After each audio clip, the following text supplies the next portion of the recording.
Imagine two companies selling the same product. Both have the same machines. Both have the same workers. Both have the same price.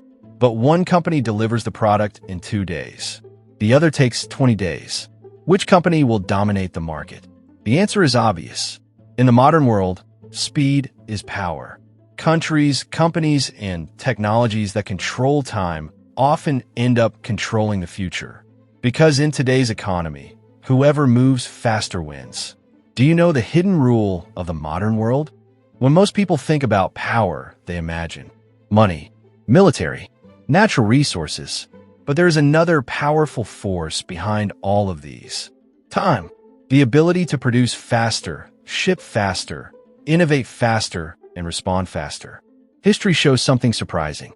The countries that control time efficiency usually become the most powerful. How shipping time was revolutionized. Global trade today works like a giant moving machine. Every day, millions of products move from factories to ports, then onto ships, trains, trucks, and finally into stores or people's homes. At first, it might seem that distance is the biggest challenge. But in reality, the biggest factor is time. A factory that can produce and ship products quickly often wins, even if another factory sells the same product at a lower price. Why? Because in modern business, waiting costs money. If a company orders 10,000 phones or shoes and they arrive 20 days late, several problems happen. Stores may run out of stock. Customers may buy from competitors. Companies lose sales opportunities. Warehouses sit empty. So businesses prefer suppliers who can deliver quickly and reliably, even if they charge slightly more. That is why modern companies invest huge amounts of money into logistics systems, the invisible networks that move goods around the world. These systems include modern ports, high-speed cargo railways, massive container ships, automated warehouses, AI systems that track shipments in real time. The goal is simple: reduce time at every step. Even saving 1 or 2 days can make a massive difference when thousands of shipments move every week. To understand this better, let's look at a recent real-world example.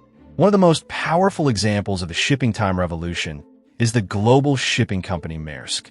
Maersk operates thousands of container ships that connect factories in Asia with markets in Europe and North America. In recent years, Maersk has been investing heavily in digital tracking and faster logistics networks. Today, many shipments can be tracked in real time, almost like tracking a food delivery on your phone. Why does this matter? Because companies can now predict arrival times more accurately, avoid delays at crowded ports, reroute shipments quickly when problems occur. For example, during the supply chain disruptions after the COVID-19 pandemic, many companies realized that slow shipping created huge financial losses. A car company waiting for a single missing component might have to stop an entire factory. So businesses began focusing more than ever on speed and reliability in shipping. The faster goods move, the faster companies can sell products and earn revenue. Another example, ultra-fast supply chains. Companies like Shine built their success by mastering speed in global logistics. Traditional fashion brands might take 6 months to design, manufacture, and ship new clothes to stores. But Shine's system can sometimes move a product from design to global sale in just a few weeks. They constantly analyze online trends and quickly produce small batches of clothing. If a design becomes popular, production increases immediately. This fast cycle gives them a massive advantage in the fashion market. It shows that speed in supply chains can completely change an industry. Let me give you a simple example everyone can relate to. Think about ordering something online. Maybe you order headphones or a phone charger. If one website says delivery in 2 days and another says delivery in 10 days, which one will you choose? Most people choose the faster delivery, even if the price is a little higher. This simple decision is exactly how global trade works. Businesses and consumers both prefer speed and reliability. And when millions of people make this same choice every day, companies that control faster shipping and logistics systems become incredibly powerful. In other words, in the modern world, whoever controls time often controls the market. Now, let's talk about the global supply chain race between countries. Today, countries are not just competing for resources or markets. They are competing to control something even more powerful: time in production. In the modern global economy, the country that can design, manufacture, assemble, and ship products the fastest often becomes the most important manufacturing hub. This is where the global supply chain race begins. A supply chain is the entire journey of a product, from raw materials to factories to assembly to shipping to stores and finally to customers. If this chain moves slowly, companies lose money. If it moves quickly, companies gain a huge advantage. You might be surprised to learn how China became the world's manufacturing giant. For decades, China dominated global manufacturing. Many people think this happened only because labor was cheaper, but that is only part of the story. The real reason is that China built something extremely powerful: a super-fast production ecosystem. In many Chinese industrial cities, everything needed for manufacturing is located very close together. Component suppliers, assembly factories, packaging companies, shipping ports, logistics warehouses.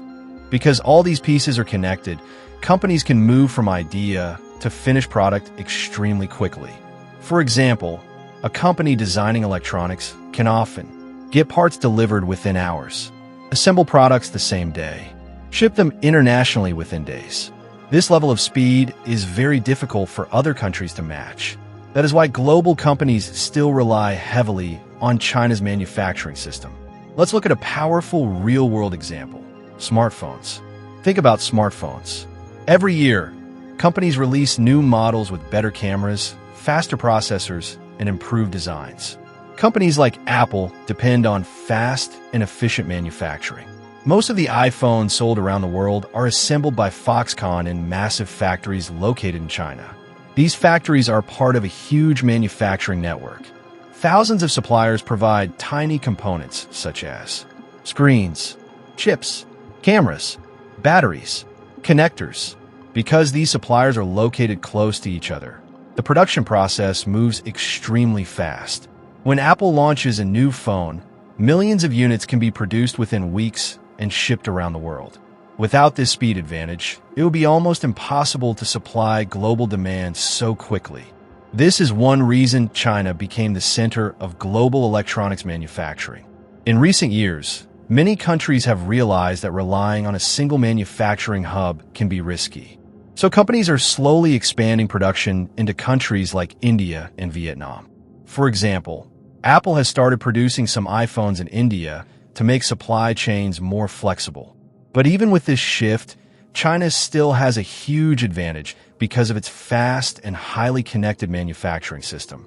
Building such an ecosystem takes decades of infrastructure, skilled workers, and supplier networks. A simple real-life example everyone can relate to. Think about a wedding or festival where clothes need to be stitched quickly. If a tailor has the fabric shop, stitching workers, buttons, zippers, and ironing services all nearby, the clothes can be ready very fast. But if the tailor must travel to different places for every small part, the work takes much longer. Manufacturing works in the same way. When factories, suppliers, and shipping systems are all located close together, production becomes extremely fast. And in today's global economy, that speed can turn a country into a manufacturing superpower. In simple terms, the modern supply chain race is not just about who can make products. It is about who can make them fastest and deliver them to the world first. In the semiconductor race, every second counts because time equals technological power. One of the most important industries today is semiconductors. Microchips power everything: smartphones, artificial intelligence, satellites, military systems. And the companies that produce the most advanced chips fastest gain huge power. For example, Taiwan's semiconductor manufacturing company produces some of the world's most advanced chips. These chips are used by companies like Apple and Nvidia. But the key factor is not just technology. It's how quickly new generations of chips are developed and produced. Every few years, companies release smaller, faster, and more powerful chips. If a country falls behind, even one technology cycle, catching up becomes extremely difficult. This is why chip technology has become a global strategic competition. In 2022, the United States passed the CHIPS and Science Act. This law invested billions of dollars to build semiconductor factories in the United States. Why would a government spend so much money on this? Because leaders understand something important. If chip production takes place only in other countries, supply chains can become slow or unstable during crises. But if chips can be produced quickly and locally, the country gains strategic advantage. This is not just about technology. It is about reducing time delays in critical industries. Now you see exactly what happens when supply chains break. The world saw the importance of time during the COVID-19 pandemic. Factories closed, ports slowed down, shipping containers got stuck. Suddenly products that normally took weeks to arrive took months. Car companies couldn't get chips. Electronics companies couldn't get parts. Entire industries slowed down. This showed something important. Modern economies depend on perfect timing. If the timing breaks, the entire system struggles. When it comes to technology, every second counts.